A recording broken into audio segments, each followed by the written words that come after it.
આજે હમણાં રાત્રે લગભગ આશરે 10 વાગે એક સાયકેટ્રિક પેશન્ટ આવ્યું હતું અને માથામાં ઈજા હતી. 108માં લિંબાયત પોલીસ સ્ટેશન તરફથી મોકલવામાં આવ્યું હતું અને એ એમની સાથે એની માતા હતી અને એ સાયકેટ્રિક પેશન્ટ હોવાને કારણે મારતો હતો.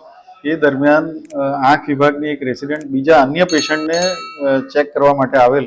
એ એમનું કામગીરી ચાલતી હતી તે દરમિયાન સડનલી આ સાયકેટ્રિક પેશન્ટે એમના પર કંઈ વાળ ખેંચ્યા અને ધક્કો માર્યો ને એવી ઘટના બની. મને જાણ થતાં તાત્કાલિક હું અહીંયા કેઝ્યુઅલ્ટી ખાતે આવી ગયો અને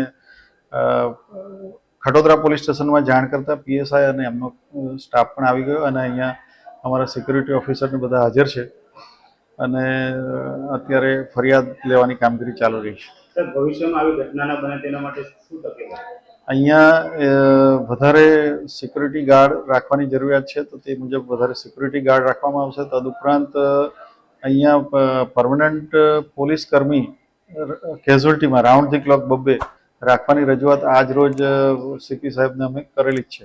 મેં અને સુપ્રિન્ટેન્ડન્ટ મેડમ સાથે રહી.